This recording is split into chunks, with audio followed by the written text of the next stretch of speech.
What up, nerds? My name is Leslie Smith. Welcome to the Nerdy Narrative, where today we're going to talk about all of the things that I read during the month of November. Just a quick recap, beginning with Philip Fracassi's A Child Alone with Strangers.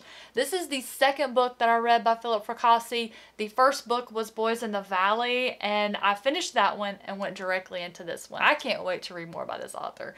But talking about A Child Alone with Strangers, this is one I would put more into the crime thriller horror category. Still got those supernatural elements that Philip Fracassi seems to favor, at least in the two books that I've read so far. We'll have to see if those are present in future novels that I read. Philip Fracassi managed to wrangle another 5-star rating out of me with this one. Just had everything in it that I love. It's about a 9-year-old named Henry Thorn. He has tragically lost both of his parents. He's being raised by his aunt and uncle, and in addition to being his guardian, they are the guardian of his trust fund, which has a couple of $1 million in it. The trust fund is essentially the main character of the story because there is this criminal who comes up with this elaborate, long drawn out, I'm talking several months of planning and putting everything into place. The idea is they're gonna abduct Henry, they're gonna ransom him back to his aunt and uncle for the trust fund. It sounds simple, right? Remember how I mentioned that Philip Fracassi likes to introduce supernatural elements? Oh, it's so good. And the way that they're introduced and what's happening here, I literally had no idea how this was going to end. And I love that. I love that. Now, I'm not good at guessing anyway, but I always think I have it all figured out. I never do. You would think as much as I read that I would be able to figure things out. I mean, I even tabbed clues and foreshadowing and things that I thought were telling me, okay, this is what's going to happen. Nope. Red herrings. I fall for them every single time. Then my next completed read for the month of November is a fantasy, martial arts inspired fantasy novel by J.C.M. Byrne. Another 5-star rating from me, and honestly, I wasn't surprised. I love J.C.M. Byrne's writing. I love the depth that he gives his character. I love the humor that he always puts into his book. And something else that he does really well is action. Fighting scene. A lot of you may have read his other series, The Hybrid Helix, which starts with Wistful Ascending featuring Rohan, a superhero in space is how I like to describe that one. In his newest release, which is called Partial Function, this story features the character of Akina Azure, who is a monster hunter who has been in hiding for the last 10 or 15 years. An individual known as the Reaver has kidnapped Akina's twin daughters and is holding them, and he will give them back if Akina will relinquish this martial arts weapon known as the Millennium Key that has been passed down generation through generation in her family and was passed to her from her grandfather. As if she weren't deadly enough, she has also attained the rank of master of what is called the Infinity Bagua technique. It's a very unique fighting style. It's very interesting. It's mathematically based, but fortunately, you do not have to be good at math to understand what's happening, because if that were the case, your girl would have had to DNF. I'm terrible at math. And you know what? All that I had to learn in school with all those letters and numbers and finding them, I never had to do that in real life. I mean, of course, I just ask my husband, hey, what's 10% of this? Whatever, don't judge me. But this was just a delightful read. It's what I've come to expect from this author, and I cannot wait to read more by him. Let's hope we get more from these characters. It is a standalone currently, but I'm going to do my best to convince him to write more. Y'all help me. Read this book and then help me harass him for more. Thanks. Next up, I read Gollum by P.D. Oliva. If that name sounds familiar, I recently read and reviewed another book, his most recent release, called Jiggly Spot and Zero Intellect. Absolutely loved that book. I will have my review in the cards for you, and I'll put it down in the description box as well. The writing style in this one was just a touch looser. It wasn't as honed in, even nitpicking the writing style a little bit. This book still was a good book. I still gave it 3 stars. It is one I will be rereading because I'm hoping that there are going to be future books about all of these characters. But one thing I do have to say for Oliva He can write some psychological horror. I'm addicted to it. In this particular novel, we meet John Ashton. We meet him on one of the best days of his life, the day that he reaches the rank of detective. Along with that shiny new badge that says detective, he gets his first case, and it sounds very open and shut. There's this cold case involving the disappearance of the child of the district attorney. There was a little article that ran in the paper. Someone called and said, hey, I know where this kid is. I've seen this kid. And John, all he has to do is go interview this person, follow up any leads, and that's that. The person who John's going to be interviewing resides at the Bellevue Psychiatric Hospital.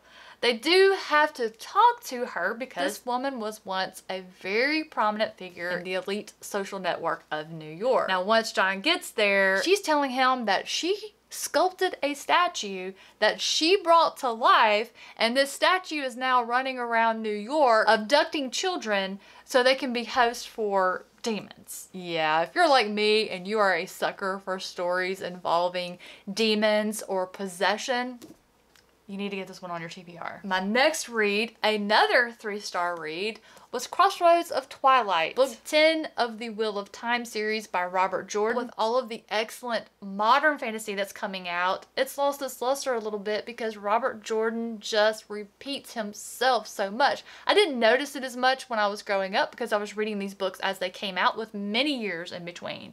If y'all think publishing is slow now, you should have been reading it back in the 90s. But at any rate, Crossroads of Twilight is mostly Elaine's story. She is trying to secure her claim on the throne of Andor, and that's just the gist of it. We do see a few of the other characters very briefly. At this point in the series, Matt is my favorite character, and I just cannot get enough of him on the page, but we saw a little bit of him, and I was hoping for more because we are kind of to the later books, which I haven't read as many times as the first probably 7 or 8 books, so I don't quite remember where everything happens. But it wasn't an unpleasant book to read. It was still good. There was just literally no action. And just like that, we're to my third 5-star read for the month of November. Y'all, I was just rocking and rolling, loving it, eating it up. I just get so pumped up when I come across a 5-star read, and I just kept coming across them like crazy in November. I never knew I was such a cozy fantasy reader until I started picking up these books finally. I should have not let all the hype get in my head. I am one of those people that if I hear something or I see it constantly, it makes me lose interest in it, and I just finally got around to reading Legends and Lattes. Loved it. I will say, I did not realize this was going to be a prequel, and I had some worries. I had some concerns that I wouldn't like the character of Viv before she grew to be the person that I met in Legends and Lattes, but my goodness, yes, she has always had a good heart, and I love this book, and I really want to spoil some things and talk about the ending and what it means for future books in this series, but I won't. I want to. They just make me feel good from the inside out. Just cannot recommend Travis Baldree with the Legends and Lattes series enough.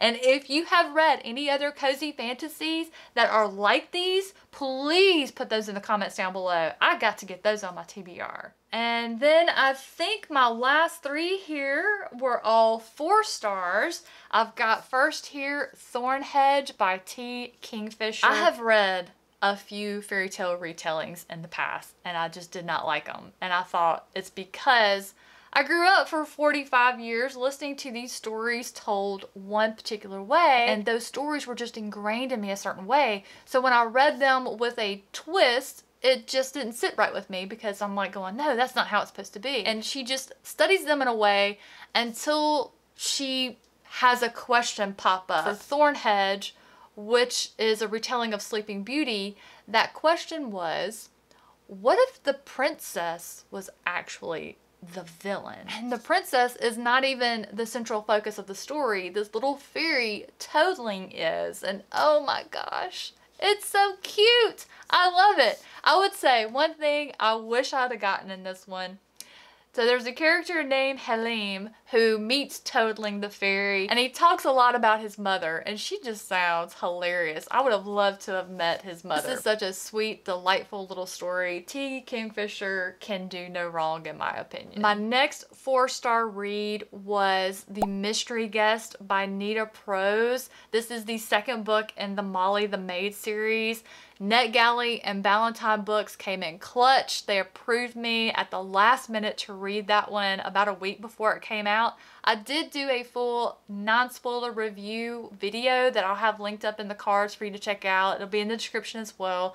Just really loved it. It is a standalone, so you don't have to have read The Maid before reading this one, though I would absolutely suggest going with The Maid first. I just think the author did a much better job giving the reader a feel for the character of Molly Gray. Just loved it. Loved it. Absolutely loved it. My next 4-star read, back into the Wheel of Time series, this time with the prequel novella, which I read after the 10th book. It primarily follows the character of Moraine. We read about how she enters the tower, her friendship with Swan, how they get raised up to the tower, and her eventual meeting and bonding of Lan. It was so good. It really gives these characters depth. I love getting their backstory. It's always hinted about in the books, but getting to read it was just such a delight. So much humor. I really feel like this is such a great accent to the series, and I would definitely recommend reading it after book 10 because there are a ton of characters mentioned here that if you haven't read at least that far in the series, you're not going to get the satisfaction of when you come across that character. Knowing how they are through the 10 books and seeing how they are in this one, you just won't get the full satisfaction of it, in my opinion. That is all the books that I read during the month of November. It was a fantastic month. 3 5-star reads. I can't ask for more than that. Y'all, thank you so much for being here. Hope you enjoyed it. Hope that I mentioned the book, gave you a little information to help you find one to add to your TBR. Let me know down in the comments below if you have read any other cozy fantasies like the Legends and Lattes series. Seriously, I need all of those recommendations. Those books just give me so much joy. Have a great rest of your day, and I'll catch you in the next one.